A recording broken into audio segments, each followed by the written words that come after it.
Olá, bom dia, boa tarde, boa noite. Hoje eu vou falar mais um pouquinho sobre a minha experiência com Covid e talvez as perguntas que algumas pessoas fizeram me ajudem a orientar temas, né, dúvidas que são as mais relevantes para eu poder comentar. Eu não fiz ainda o apanhado das perguntas, mas eu vou falar um pouquinho hoje. Uma coisa que acho que é uma das mais importantes. A pergunta que me fizeram indiretamente, ou fizeram diretamente, ou esperavam alguma reação minha com relação às férias, e se houve arrependimento da minha parte de ter saído de férias. Então, essa pergunta ela não foi feita assim tão diretamente, acho que as pessoas acabaram não tendo essa coragem, mas teve algumas abordagens, né? A primeira abordagem aconteceu logo quando eu cheguei da UTI com a mãe da minha namorada. Ela olhou para o meu rosto e ela perguntou: "Você ainda iria para o Rio de Janeiro?" E aí a minha primeira resposta foi: iria. Ela olhou a cara e fechou. Ah, meu Deus do céu. E eu confesso para vocês que essa pergunta é uma pergunta muito difícil, porque sabe de sopetão que parece que você processou, você não processou, ou se eu não estava nem preparado para responder essa questão. Eu, ao princípio, pensei, bem, por que o Rio de Janeiro? Né? Tentei explicar para ela. Quando eu cheguei no Rio de Janeiro, eu estava com febre. Então, não foi no Rio de Janeiro que eu contaminei com a Covid. Eu me contaminei com a Covid antes do Rio de Janeiro. E as férias foram que dias? Do dia 19 até o dia 25. E depois do dia 25 até o dia 27. Então no Rio de Janeiro, na verdade, eu fiquei só 25, 26 e 27 eu já voltei. E em Ouro Preto, eu estava desde o dia 19. Então 19, 20, 21, 22, 23, 24, 25. Acho que foi isso. Depois, se eu por acaso tiver equivocado, eu informo direitinho para vocês. Mas é isso. Então, por isso que eu respondi logo de cara, não. Eu iria, lógico, no Rio de Janeiro. Eu amo o Rio de Janeiro, eu amo Minas. Na Minas não conhecia tanto, mas eu sou meio apaixonado pelo Rio. Mas a questão toda era... A pergunta dela não era Rio de Janeiro. A pergunta dela era: você viajaria? Se você soubesse que você passaria por o que você passou, você sairia de férias? Você iria viajar? Aí, lógico, fui pra cama pensar, dormi. Aí, meditando, olhei pra mim e pensei: que eu sofri, eu quase morri. E depois eu gravo um vídeo falando o que aconteceu. Não, se eu tivesse poder de saber o que iria acontecer comigo, é óbvio, né? Por mais que eu já estivesse estressado, com 10 meses dentro de casa confinado, eu não queria 10 minutos daquilo que eu passei de jeito nenhum na UTI. 10 minutos de jeito nenhum com falta de ar. 10 minutos quase morrendo, ou pra morrer. Não. Ficaria mais 10 anos de home office dentro de casa sem sair para lugar nenhum. Essa é a primeira resposta, depois de uma reflexão com relação aos riscos e o que eu senti, o impacto.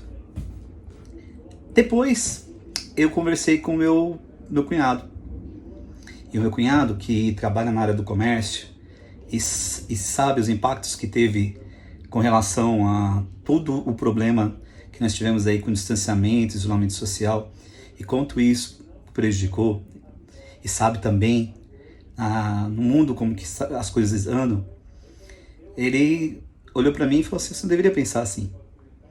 E por mais que eu falei para ele que sim, eu entendo a parte dele, mas também eu estava falando com base no que eu tive de experiência.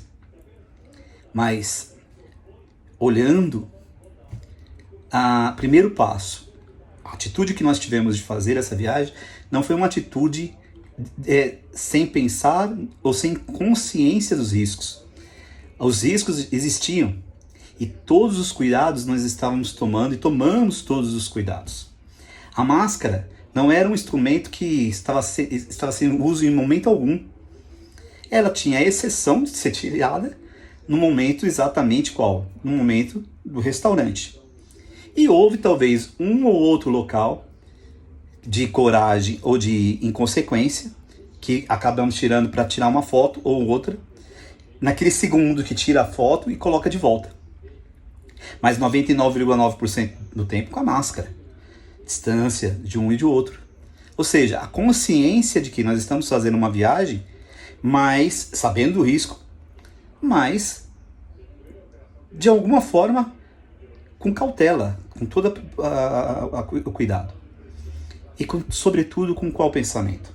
Pensamento que eu já falei do outro vídeo, também de que houve uma queda, talvez a questão estivesse um pouco realmente estabilizada, coincidente no tempo da minha viagem.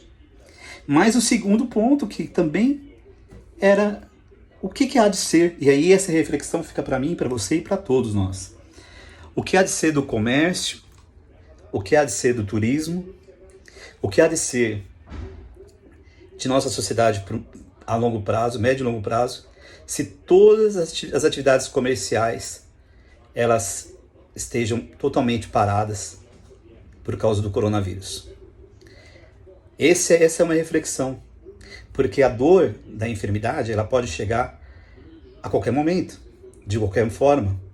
Claro que o coronavírus é uma ameaça iminente nesse momento, e que infelizmente agora nesse cenário que nós estamos vendo, pelos números, ele chegou num cúmulo muito alto. E felizmente que chegou antes do Réveillon e do Ano Novo.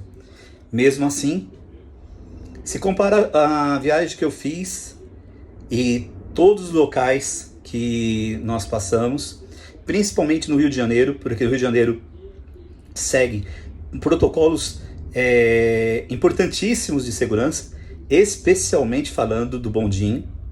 O bonde, você entra no bonde do Pão de Açúcar somente depois que ele higieniza. Toda vez que alguém sai, entra e todo mundo passa pelo termômetro para verificar se está com febre ou não. No Cristo Redentor também a mesma coisa. E em Ouro Preto, talvez algumas questões poderiam ter sido verificadas de outra forma. Nós não tivemos essa verificação de febre em Ouro Preto. Então, posso dizer que Ouro Preto não estava tão preparado, embora a maioria das oportunidades que nós queríamos visitar, inclusive porque essa férias foi uma férias porque eu estou fazendo história, e aí eu fui para um lugar histórico para conhecer, para aprender, era diversão, era descanso, mas era também aprendizado. E, por exemplo, como museus estavam todos fechados, os únicos lugares que estavam abertos em Ouro Preto foram as igrejas e as minas. Mas esse protocolo com relação à febre não foi realizado em Ouro Preto. E isso eu acredito que é uma oportunidade para ser verificado lá. E eu não sei porque não tinha isso, e a gente também, não, depois de você estar na cidade, você não tem o que fazer, a não ser seguir todo o protocolo. Mas houve possibilidade de contaminação no Ouro Preto, mas você pode contabilizar também uma probabilidade da contaminação ter vindo antes. Pode ser que nós tenhamos saído daqui, porque a contaminação ela acontece o seguinte: você tem, e você muitas vezes ela vai se manifestar no terceiro dia depois da contaminação, entre o terceiro e 14º dia. Então, de dia 19, se fizer as contas, eu poderia ter sido contaminado antes. Nos aeroportos não existiam, pelo menos eu não percebi, a não ser que se fosse eletrônico, se alguém estava com febre ou não. Então, nós temos aí muitas coisas a melhorar e a se pensar com relação ao futuro e com relação à administração e à gestão que as autoridades precisam fazer com relação a essa questão do controle. Hoje nós estamos aí à vésperas da Réveillon do Ano Novo, governantes, políticos, governadores ainda confusos de que decisões tomar. E nós estamos vendo aí lugares aí cheios de gente, como se a pandemia tivesse acabado. E esse é o grande perigo, o risco que existe, que está iminente. Então, o que nós precisamos fazer? Devemos parar, ficar em casa e não ir para lugar nenhum? Eu acredito que não. Mas eu acredito que nossas autoridades precisam levar a sério a responsabilidade nas mãos deles, de muitas mortes, de presidente, governador, prefeitos, vereadores, de todas as autoridades que têm que administrar uma cidade. Fica então aí meu apelo, né? E, claro, se possível, fique em casa. Se possível, não vá sair. Mas pense bem, se o turismo para uma vez no mundo, no Brasil, muitas pessoas vão morrer de fome. Se o comércio para, muitas pessoas vão morrer de fome. Se os restaurantes param, muitas pessoas vão morrer de fome. Então, o problema não é parar tudo. O problema realmente é gestão. O problema realmente é esse cuidado. Claro, a nossa consciência, pode ser que a gente fale, porque usar máscara, vira e mexe, a gente coloca a mão na máscara, porque que tá usando toda hora, às vezes esquece. A gente não nasceu de máscara. Então, se você pensar como que você tem que usar a máscara no teu dia a dia, você tem que ficar toda hora pensando para não colocar a mão na máscara, tirar por aqui. Enfim, tantos detalhes. Mas a gente precisa pensar também na subsistência, no todo. Então, você se arrepende, Paulo, de ter viajado? Olha, pelo sofrimento que eu tive, se eu tivesse bola de cristal, lógico, teria cancelado essa viagem. Isso por causa do sofrimento. Mas você acha que todas as pessoas têm que parar e não viajar mais? E ficar em casa, isoladas, presas, até que a vacina seja disponibilizada para todos e todos sejam... Eu não sei quanto tempo isso vai demorar, gente. E aí a gente precisa, sim, ter consciência, se adaptar, mas os governantes precisam cobrar, colocar fiscalização e criar mecanismos para que sejam verificados e para que sejam reduzidos as possibilidades da contaminação. A minha namorada também foi contaminada. Como eu disse, talvez pode ser que nós já tivéssemos saído daqui, nós não sabemos. Matematicamente, a possibilidade de ter sido contaminado lá pelo tempo, mas enfim, não sabemos. Graças a Deus, ela ficou dentro dos 80% dos assintomáticos, sintomas leves. Eu fiquei entre os 20% daqueles que passam por algum sofrimento. Desses 20%, parece que a conta é também 80-20. 80% sobrevive sofrendo e fica meio que aleijadinho aqui, e 20%, infelizmente, não resiste e morre. Mas esse número é alto. Mais de 180 mil só aqui no Brasil. Então, enquanto a gente não tiver todo 100% da vacinação e tudo mais, nós estaremos trabalhando nessa linha de certa roleta russa, de certa loteria, de certa probabilidade de estatística. Porém, essa estatística ela pode reduzir, na minha opinião, se as autoridades, se os governantes, se aqueles que administram as cidades façam também o seu papel. Isso vai ajudar muito. Então fica aí a minha reflexão de hoje. Eu não sei se o YouTube suporta mais de 10 minutos. Eu estou gravando aqui um vídeo assim, um pouquinho mais longo, mas eu espero que essa reflexão tenha ajudado.